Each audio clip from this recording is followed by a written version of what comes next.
اور آخری شعر ہے کہ قلزم ہستی سے تو امراہ مانند حباب، اس زیاں خانے میں تیرا امتحان ہے زندگی۔ اور یہ در حقیقت ترجمانی ہے سورہ ملک کی اس آیت کی کہ ہم نے خلق الموت والحیات لیبلوکم ایکم احسن عملا۔ یہ موت و حیات کا سلسلہ، حیات مسلسل چلی جا رہی تھی، موت کا وقفہ ڈال دیا گیا، اس کے حصے کر دیے گئے تاکہ ایک چھوٹا سا حصہ علیحدہ کر لیا جائے، small chunk of our life, وہ علیحدہ کر لیا گیا تاکہ اس کو ایک امتحانی وقفہ بنا دیا جائے۔ قلزم ہستی سے تو براہ مانند حباب، اس زیاں خانے میں تیرا امتحان ہے زندگی۔ آگے چل کر اب زیادہ دور نہیں ہے، سورہ دہر میں بھی یہ مضمون آئے گا، سورہ ملک میں تو آ ہی چکا ہے بڑی وضاحت کے ساتھ، خلق الموت والحیات لیبلوکم ایکم احسن عملا۔ اور ہر لحظہ یہاں امتحان ہے، کبھی اللہ تعالیٰ کچھ دے کر آزماتا ہے، کبھی کچھ چھین کر آزماتا ہے۔ دے کر آزماتا ہے کہ بندہ شکر کرتا ہے یا نہیں، کبھی چھین کر آزماتا ہے کہ بندہ صبر کرتا ہے یا نہیں، ہر حال میں وہ میرے دامن سے وابستہ رہتا ہے یا نہیں، ہر حال میں راضی برضائے رب رہتا ہے یا نہیں۔ کہیں ایسا تو نہیں ہوتا کہ اگر نعمتوں کی بارش ہو تو ہم سے غافل ہو جائے، ہماری طرف سے منہ موڑ لے؟ کہیں ایسا تو نہیں کہ اگر کوئی تکالیف آ جائے، ہجوم کر جائے، تو پھر شکوہ اور شکایت کا لفظ زبان پر آ جائے؟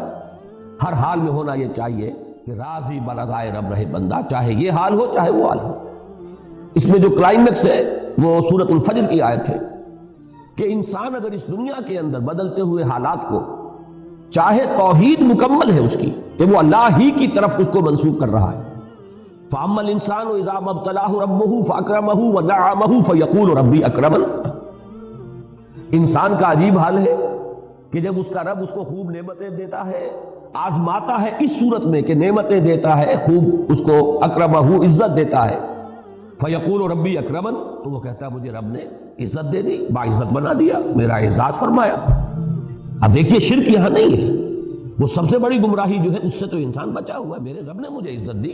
شرک نہیں ہے، توحید موجود ہے، توحید میں کہیں کوئی اس میں کوئی خلا نہیں، کوئی نقص نہیں۔ وَأَمَّا إِذَا مَا ابْتَلَاهُ فَقَدَرَ عَلَيْهِ رِزْقَهُ فَيَقُولُ رَبِّي أَهَانَنِ۔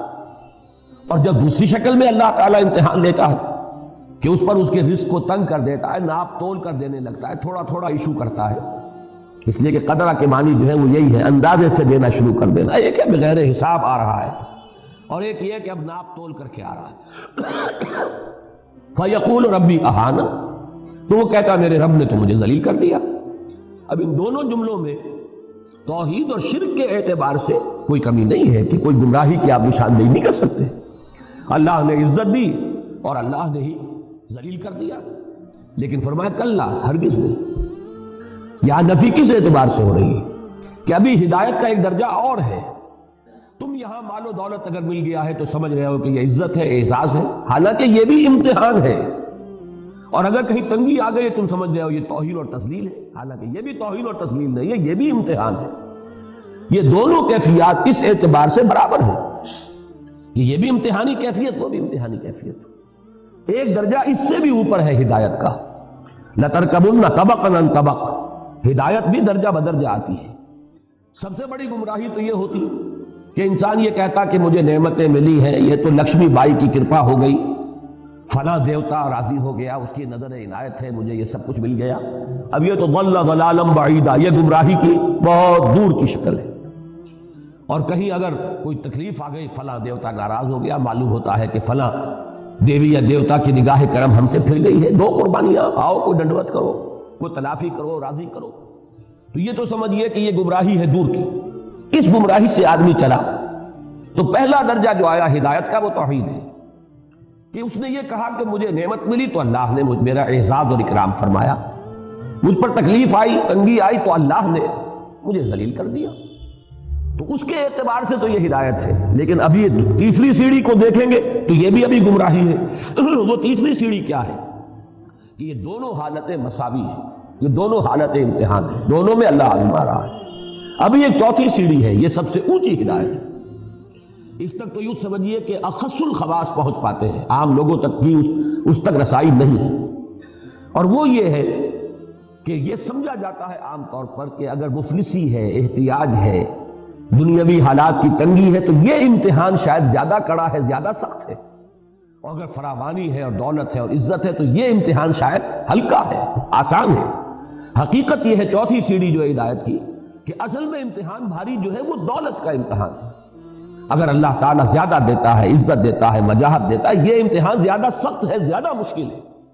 اگر تنگی ہے، مصیبت ہے، تکلیف ہے، تو یہ امتحان آسان ہے، اس لیے کہ تنگی میں اور مصیبت میں لامحالہ انسان کا رجوع اللہ کی طرف ہوتا ہے، جبکہ محتاط ہے، فراوانی ہے، عزت ہے، تو اس میں بہت شدید اندیشہ ہے غفلت کا۔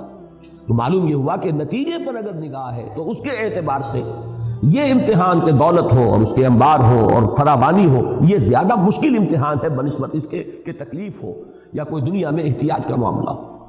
اس کے حوالے سے یاد رکھیے امام احمد ابن حنبل رحمۃ اللہ علیہ کا وہ واقعہ کہ ایک زمانے میں حکومت جو ہے تشدد کر رہی تھی، شدید ترین عتاب میں آئے ہوئے ہیں، مار پڑ رہی ہے، جیلوں میں ٹھوسا ہوا ہے، اور الفاظ یہ آتے ہیں روایات میں کہ وہ مار ماری گئی ہے کہ اگر ہاتھی کو بھی وہ مار ماری جاتی تو بلبلا اٹھتا، لیکن کبھی کوئی آنسو جو ہے آنکھ سے نہیں ٹپکا۔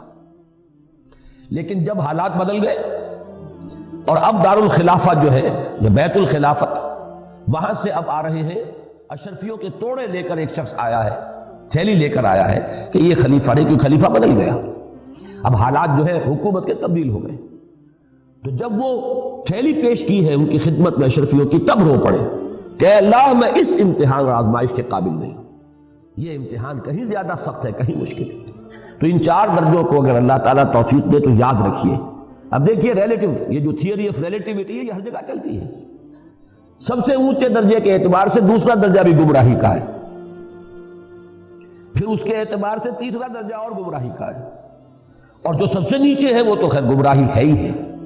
نیچے سے چلیں گے تو پہلے کے مقابلے میں دوسرا بھی ہدایت پر مشتمل ہے کہ آپ نے اگر دنیا میں خیر ملا، بھلائی ملی تو اسے اللہ کی طرف منسوب کیا، اللہ نے مجھے عزت دی، شرک سے تو بچ گئے۔